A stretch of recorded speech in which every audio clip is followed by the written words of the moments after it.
EDU study junction पर आपका स्वागत है। मैं लेकर आया हूँ यूपी टीजीटी पीजीटी एलटी भारतीय संविधान एवं राज्य व्यवस्था से संबंधित महत्वपूर्ण वन लाइनर क्वेश्चन। तो शुरू करते हैं पहले क्वेश्चन से। पहला क्वेश्चन है, स्वतंत्र भारत का पहला बजट किसने पेश किया था? पहले वित्त मंत्री षणमुखम चेट्टी ने।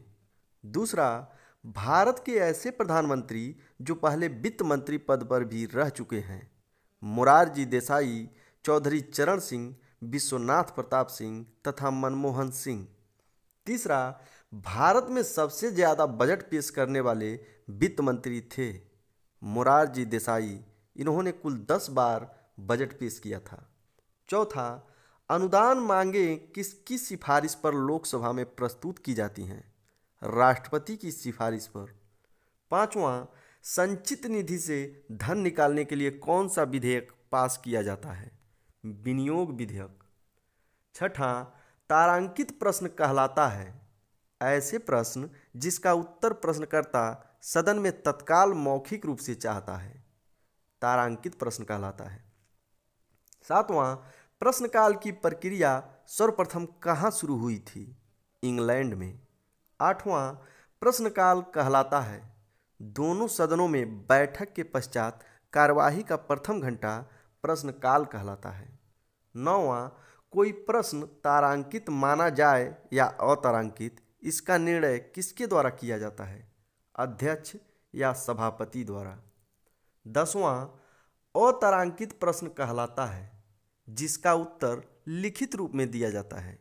11वां, संचित निधि स्थापित करने के बारे में उपबंध किस अनुच्छेद में दिया गया है? अनुच्छेद 266 में।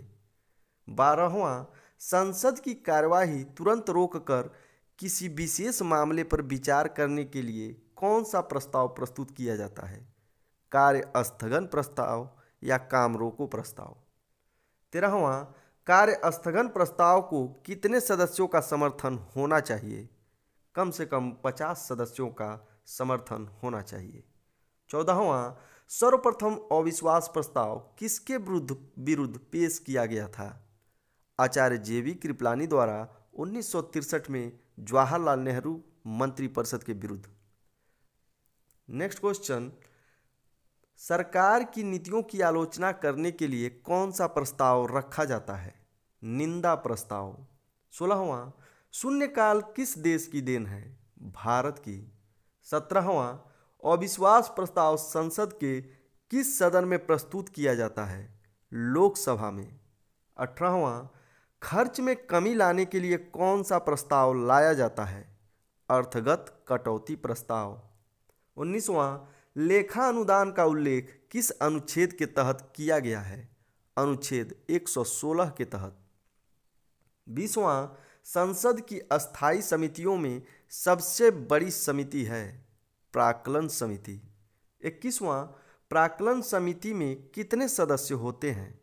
लोकसभा के 30 सदस्य। इसमें राज्यसभा के सदस्यों को शामिल नहीं किया जाता है। प्लेलिस्ट में जाकर आप हमारी संपूर्ण वीडियो को देख सकते हैं। 22वां, प्राक्कलन समिति का गठन कब हुआ था? 1950 में।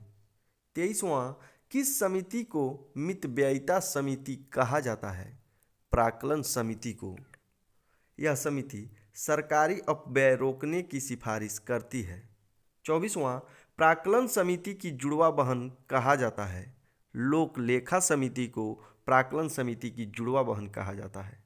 25वां, लोक लेखा समिति में कितने सदस्य होते हैं?